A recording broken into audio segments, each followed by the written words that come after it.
So our doctors are ready. If you are ready, let's go straight to our street doctor. And then da washer street doctor no owo krom. One de owo krom. And unti wa dream chere and ask a question bi a wo pese doctor for yi ano no. And now no or de bebrel. And unti say ni ebe ye no. Koswa na baby a wo no. Bie wani ye pa e bia na street doctor aboshi ni wa be pie ho obe pie ho a wopon modin asem bi se bia opese obi se bia o de beba ha ama ye yi anu ama o kama street doctor you ready me ka se pie yen ko fa namra. Hello. Also person obi say asem bi asa me na person obi say baba tinye na eje wa na say o ma sabe ti people ya. So,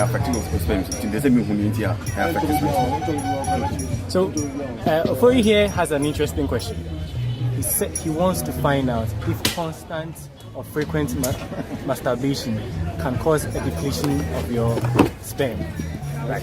So, you're saying sperm. Research we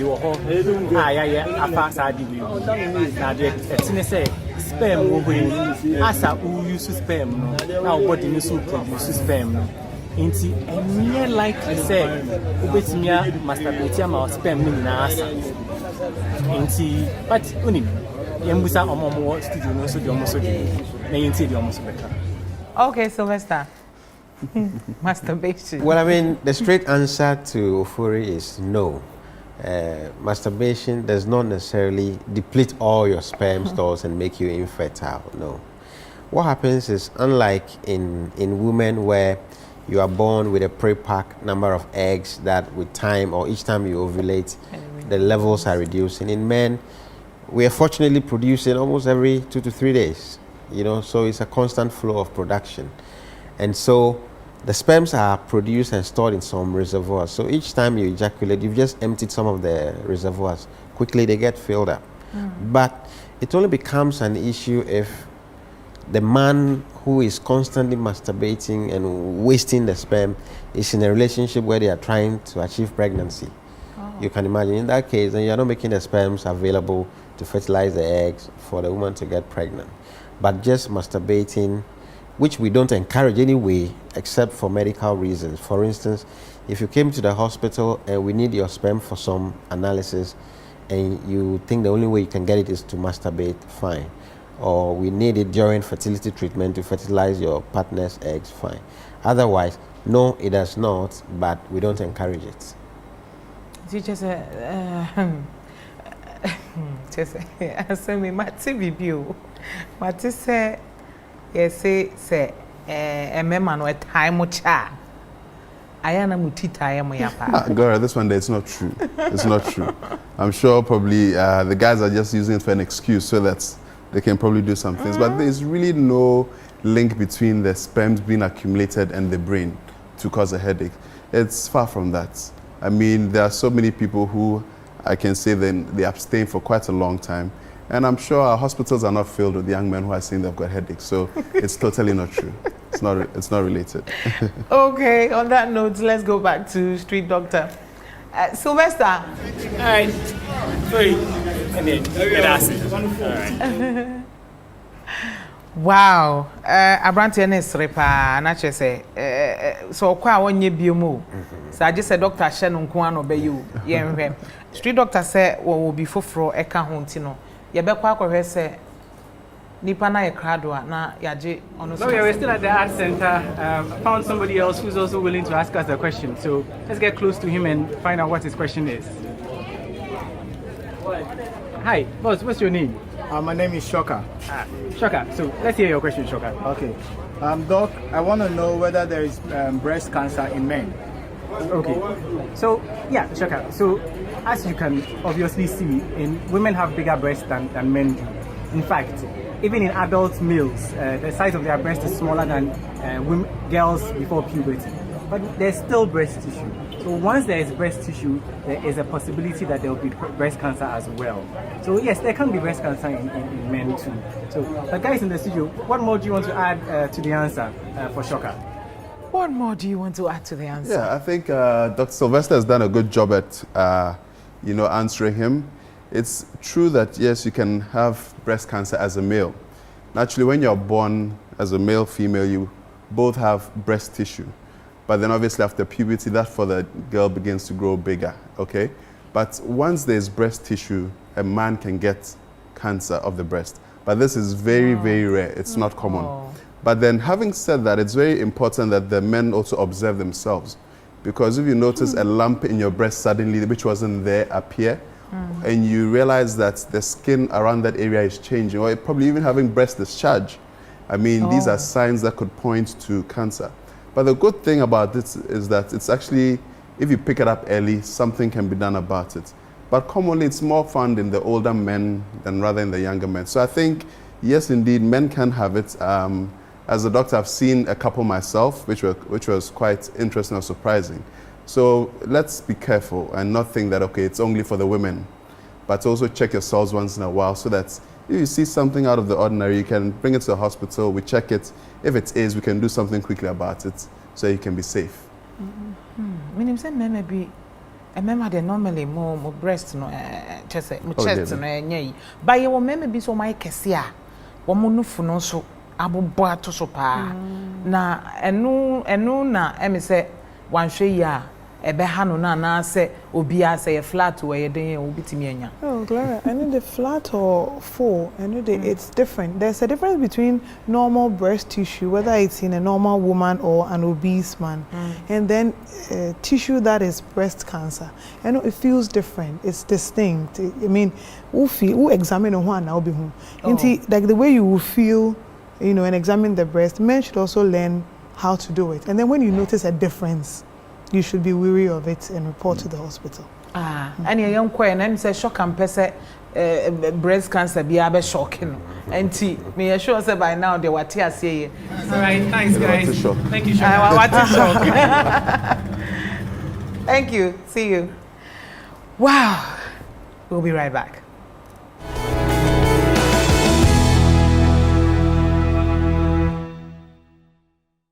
Welcome back to Vodafone Healthline. It's season 7 and you're assured of quality health care. Proudly brought to you by Vodafone. The future is exciting.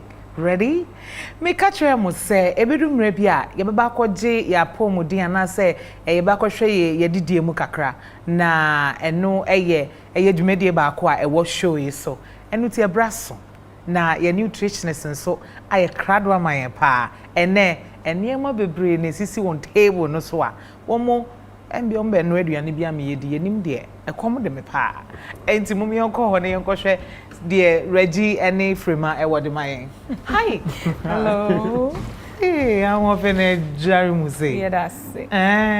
Say you see ahunidie e kan edidie ho anyasa e wo say wutimi ete ho yi ansa na wa ben aduane enti na my shepherd ya. Yeah, that's mum yentu aso ede ene den na mo wode mayen. Something interesting. Rainbow colors are even part of it. I say me hu baby say ha nyina ete yira. Mum manenko. Yeah, that's it. Well, welcome once again to the Health Corner with us. Today I want to talk about cancers and nutrition, or nutrition and cancers. Cancer trends are increasing all over the world, and Ghana is no exception. If you take 10 people who have cancers, did you know that 4 out of the 10 actually have diet-related cancers? That's preventable, by the way. And another thing, diet-related cancers are only second to smoking causing cancers, and that smoking is number 1, so you know what I mean. So this means that your diet plays an important role to your risk of cancers. So today I want to take you through how your diet can help you or can reduce your risk of cancers.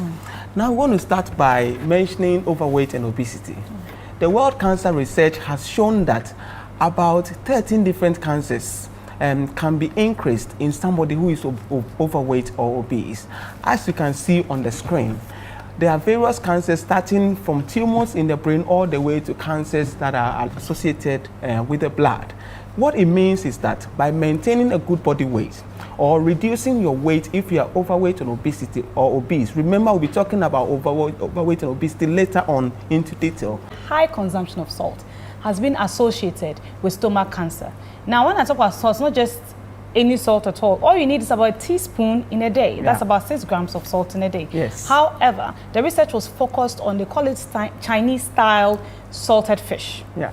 Chinese style salted fish. And if you bring it to our part of the world, is what we call the kaku. But as nutritionists and dietitians, we are not taking out Kobe either. All right? Just be careful how much salt you put in your food and the salty things you're adding to your food. It makes it nice, but please, let's be careful. Remember that salt also does not only increase your risk for cancers, salt can also lead to increased risk to hypertension. So take care of your salt. Now the other example is moldy cereals, grains and legumes. Examples of cereals, grains and legumes include rice, include maize, millet, sorghum, groundnut, and beans. Now what is known is that when they are moldy, or that's when there are rotting ones among them, these rotting ones can have what we call aflatoxin, and aflatoxin increases your risk to liver cancer. So what this means is that before you use these grains and legumes, please take your time and take out these moldy or rotting ones from them to reduce your risk to aflatoxin exposure. Indeed. And the other one is red meat. When I say red meat, I'm not talking about chicken or fish. They are white meat. Now, red meat is like the goats, the cow, and the rest, beef, okay? And processed meats. All these increase your risk of bowel cancer. You want to be careful with those things. Don't overdo them. I would say stay away from processed meat, but if you must have red meat, just have it in moderation. So by processed meat, remember the sausages, and the burgers, the corned beefs and the rest, and so on and so forth. Now the good news, Prema, is that there are also foods that actually protect you from cancer. Now the first example is fiber. Fiber can be found in whole grains and cereals, and also fruits and vegetables. Now fiber has been shown to reduce the risk to colon cancer. Indeed. And then there's another one, lycopene, which is found in tomatoes and any red fruit or vegetable. They help protect especially men from prostate cancer. So today we have brought what is here? Rainbow colors. The rainbow colors indeed. Now what we want to show you is that there are different fruits and vegetables, and they all have different colors. Now these colors that they have indicate a certain compound that is in them. We refer to them as antioxidants, but there are specific ones in them based on the different colors. The reason why we're going to mention them is not to confuse you, but just to show you that when you see the different colors, it means there's something particular in them that makes them a particular color. So I want to start by the red ones. We mentioned lycopene. Remember lycopene in red kind of fruits and vegetables, like you can see watermelon red like that, and tomatoes, and then also red and apple. There are other red pepper and so on and so forth. This lycopene has been shown to reduce your risk to prostate cancer, especially in men. Yes, and also we have the orange. Okay, orange doesn't mean the orange fruit, but orange colored fruits. So carrots is one of them. You can see grapefruit here. Mango is part of them. Pawpaw is part of them. Anything orange fleshed or yellow hue, that's your thing. And that has something we call beta carotene. It also helps a lot. Remember, there are some fruits and vegetables that are quite whitish or creamy.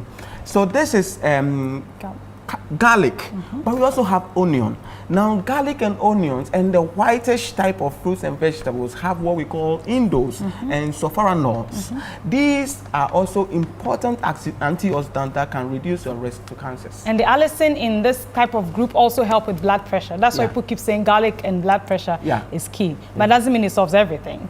Now we have the greens. Now we know about folates and greens, right? But now what you didn't know is that these greens also have the indoles that you find here. But there are special kinds. They also have the carotenoids, other ranges of carotenoids that help protect us from cancers as well. So don't forget your greens, your kontomire, your alefu, your ayoyo, and all other grain type of vegetables and foods. They are so important to you. Now I want to move on to the purple or the bluish. So this is purple. This is eggplant or aubergine, some call it. Now it has been shown that these ones have special antioxidant called anthocyanin. Anthocyanin and phenolics are also very good antioxidant that can reduce your risk to cancers. But if you can eat them raw, like I always say, why not? Why not? If you must cook them? Well, if you must cook them, don't overcook them and use little water. Make sure you don't throw the water away after so that you can add it to the food, because these antioxidants may be also in the water when you cook. At the end of the week, make sure you've gone through all the rainbow colors and you are guaranteed of good antioxidant levels in your food. So remember to eat healthy, stay strong, and stay blessed. Thank you.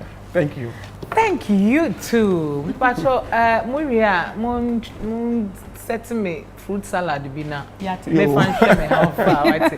It's green. Very important. Nigeria for bitter leaf, no. And no can be. Ayo, yada mwasi bebre. Where akoya sumpa. Dani nyina momra na momehwe na yedidie mu enkoye man se ne be nya pomuden. Are you ready for 2559? Oh yes, we're very ready. Do we have questions already? Yes, we do. I know. Let's go. All right, we have a question from Fifi from Akwetia. Okay. It says, what is the cause of cancer? How does one prevent getting the disease? Thank you, Byrite. I think I'll try and see whether I can say something to help him. Right. So cancer is one of those diagnoses that you really don't want your doctor to tell you that you have. Nobody really wants it. Unfortunately, there are certain conditions that when a patient has them, tends to predispose them to getting cancers. First of all, what is a cancer?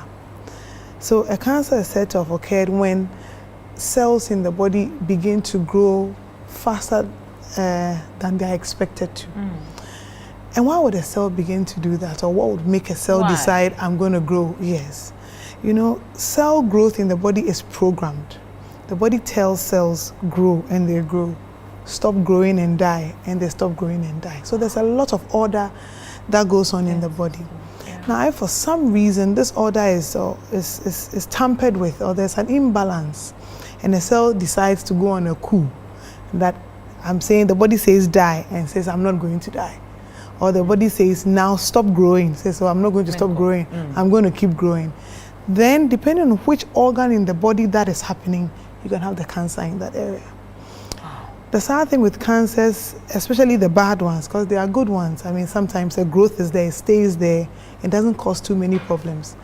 Other ones would multiply and spread to various other organs. So if the cancer started, say, in your liver, by the time you realize it's in your lung, it's in your brain, and it's causing problems in those areas. So as I was saying, there are certain conditions that a patient might have that would make certain cells decide we won't die, we'll keep growing. For example, certain infections. We know that infections like hepatitis B, hepatitis C, can cause these changes in the liver and lead to liver cancer.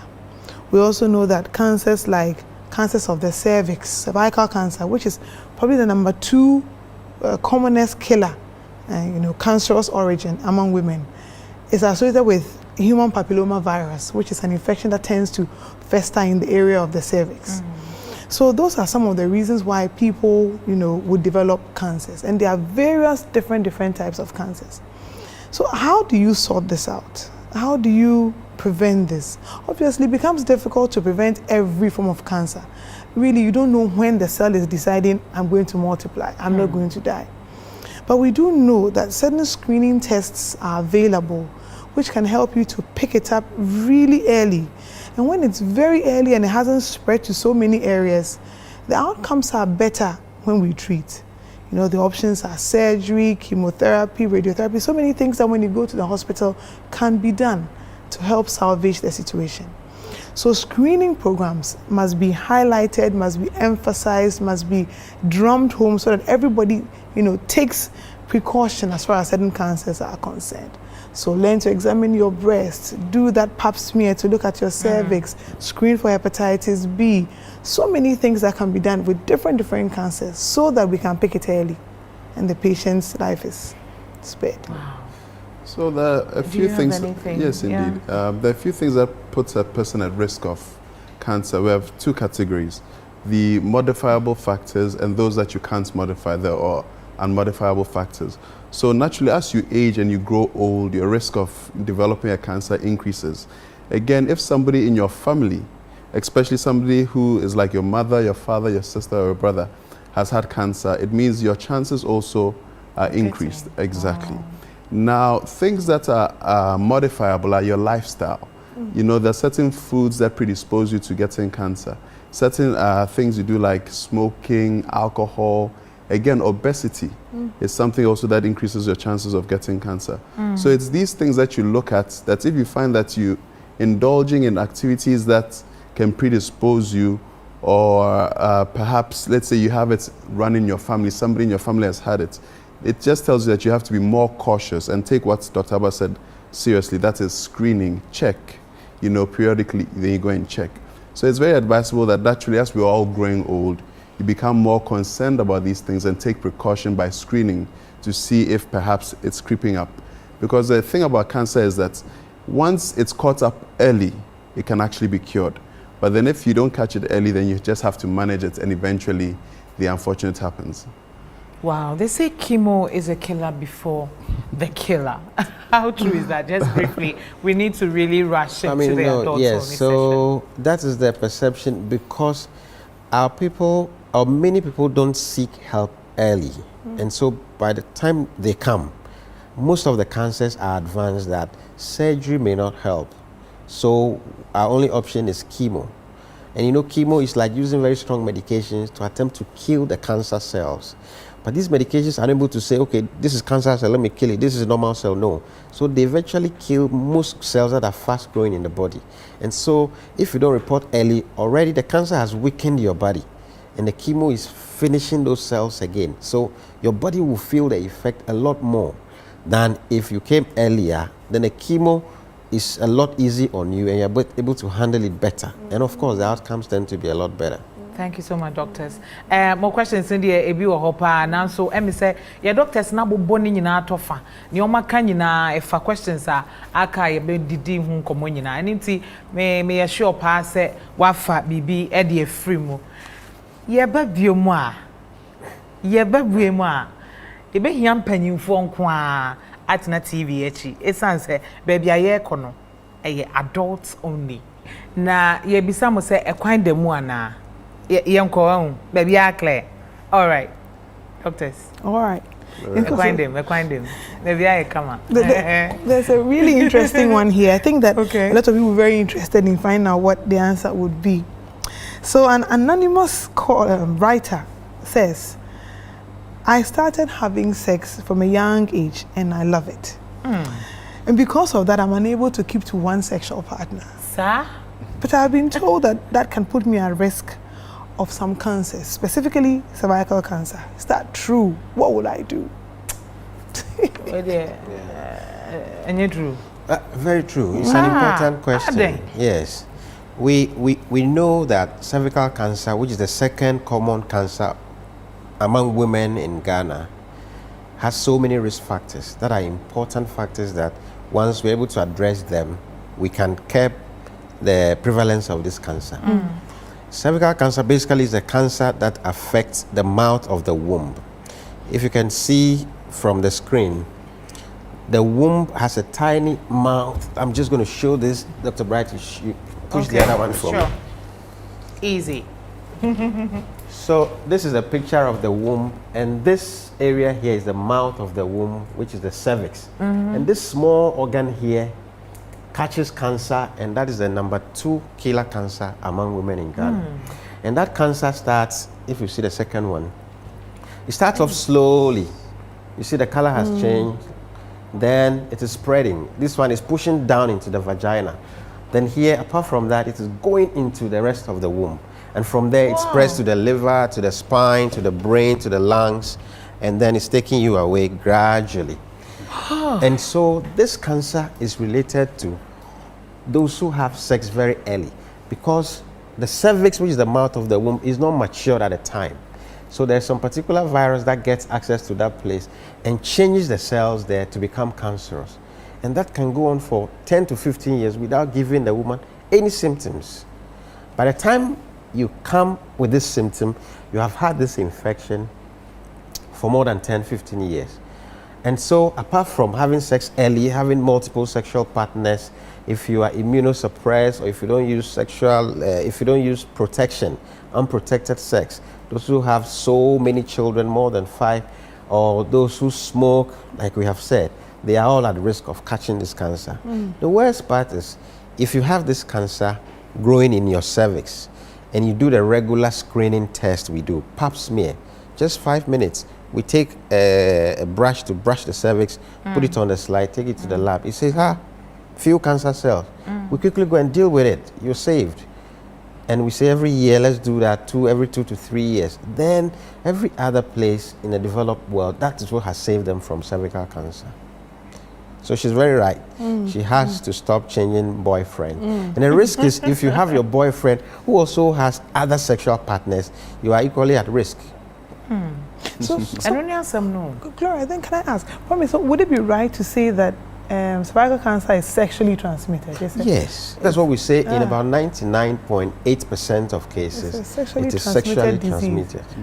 So no sexual activity, no cervical cancer. Sexual activity with protection, say using condoms, is protective.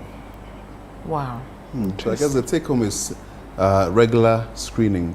Every time, just check us out. About how frequent? Every 2 years? Every 2 to 3 years? Yes. If you do the first one and it's normal, we schedule every 2 to 3 years. Okay. That is great. Good. Do we have any more questions? We have a last question here, which is from Eric. Eric says, should I be worried if I have less frequent early morning erections? I think there's a cause for concern. Every time you wake up in the morning, you want to look down and know that everything is still in order. So sometimes you do wake up and you realize that it's down. It shouldn't necessarily mean that there is a problem. But then I think truly that if you realize that this is being too persistent, that you should get it checked out. You know, there are quite a number of conditions that can actually affect the male hormone and cause it to drop. And usually when this level of male hormone called testosterone has dropped down, it could therefore affect you having your erections. So, but if, let's say, apart from the fact that in the morning you don't get an erection, but obviously when you get to your partner, you have your erection, everything is fine. But if you realize that, again, you go to your partner and you're not getting an erection, that's a problem, okay? So I think indeed, this is something, men, we don't like to joke with. So if you feel there's a problem, just please come to the hospital, let's do a lab test, check a few things, ask a few questions, and then if there's anything, we'll surely get it sorted out. So we are Bema, sorry, I know Pebia, I was saying to me, Jinaho. Sir. And yet, Debia, to the beer, and Jinaho. But to share a twat so sa. And you know, not just say, and Bibi or why money in your home. Ayo. Don't you wonder, from what age does it start? Are you expecting, say, I expect that when I wake up in the morning, I should get that? Usually from the age of sexual maturity. So from puberty. So you get 3 to 5 erections overnight. The last one happens just before you wake up, like Byrite spoke about. But some children get it, is it true? The children's one is a reflex. So it's not really, should I say, sexually stimulated. But it's just a reflex from probably the underwear rubbing, and that's it. Yeah. When they went to wee Dr. Promise, you won't say, you can't, cervical cancer, frequent sex. We any brain so it protects against prostate cancer. I don't know. Sunday ye be no so. Bibi sawo, right? A research, big research me no be a be Harvard and a be Australia. And ye who say who ejaculate by 21 times in a month, you have some small protection against prostate cancer. But I know it's just the fun aspect. That's why everybody's happy about it. You know, but there are other more important things that we can do or not do to protect against prostate cancer rather than going to have plenty sex. Mommy actually any about what they say what shall say a chair now ugusu no system we shall be brave or modernity and a doctor for I can't send a bear. You won't be at risk. So let's go to the corner where we talk about the kids' health issues, and our doctors are ready to throw more light on what we're discussing today. Dr. Promise. Yes, so today on the agenda for discussion, what we call congenital birth defects, or babies born with abnormalities in general. Is it an issue of having becoming common these days because we are tending to see a lot? Babies are born with very huge head. Some don't have head at all. Some don't have the leg. Somebody's leg is pointing the wrong way. Dr. Abba, what's the problem? I know, Promise, it is true. I think earlier on we were talking about it and we were wondering whether because of improvement in healthcare facilities, women are now delivering in the hospital, so these things are coming to light more. But whatever the issue is, having a baby with birth defects can be devastating, you know, for any family that's expecting a healthy baby. And the issue would then be why? What did I do wrong? What should we have done right? And a lot of the time, it's not anything that you could have done. In fact, can I just mention this? The reason why a lot of women have miscarriages before they actually even have these babies is to get rid of fetuses that are born with defects before they grow and are born. That is the natural way of getting rid of pregnancies that are not correct or that are not near perfect, for lack of a better expression. So that's one way of dealing with the problem. The other issue, however, is that there are genetic defects that may not kill the fetus once in the womb, but the baby will be born and then will show defects in certain critical organs.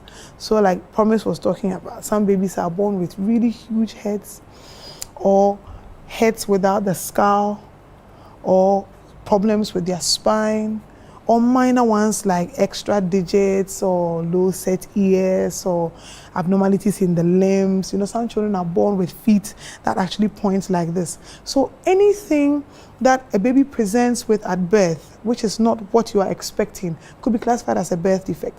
Some of them would eventually lead to the demise of the baby because you can't live. I mean, can you imagine you're born with what we call hypoplastic lungs?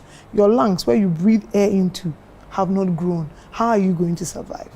But other ones, once you seek adequate health care or adequate professional help, a lot can be done to help to support the family and the baby. I think one thing to also note is that usually these things, although the majority of them happen through no fault of the mother, there are some things that indeed the mother probably does that predisposes her to it. You know, that's one thing that we try to always advise women to go for antenatal. Because when you get pregnant and you have uncontrolled diabetes, especially within the early parts of your pregnancy, this is one of the things that actually causes a lot of birth defects, okay? Then obviously the mothers who are drinking during the pregnancy, smoking during the pregnancy. And you know, it's something we also always advise that during your pregnancy, you must have started your folic acid and your iron. Now, folic acid is something that goes a long way to prevent a lot of these birth defects. Okay, so we advise that even before you want to get pregnant, start taking your folic acid. During the pregnancy, continue to take it through to the end. And these are things that at least you can do to prevent seeing a lot of these birth defects in children. And now during pregnancy, once the woman is coming for antenatal, we have advanced scan machines. Around the 5th month, do a detailed scan. You know, then we're able to pick it up that, oh, this baby has got a big head full of water instead of brain. Then we talk to the mother, talk to the father, this is what we have on our hands. What do we do? Or this baby has this problem with the heart or with the spine or with the legs. Then we can all plan, discuss the options and plan what to do or what preparations to do towards the baby's delivery.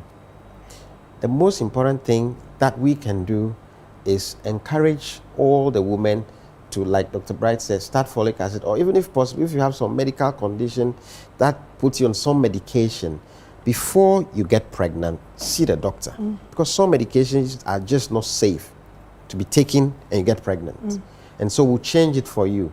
Medications, some blood pressure medications, some thyroid disease medications, some people have epilepsy, some of those medications, they are just too dangerous for babies. And so the little we can do to prevent those that we can is let's get to see professionals, change some of medications, put us on folic acid before the pregnancy. And when the pregnancy comes, regular antenatal care. Right. Okay.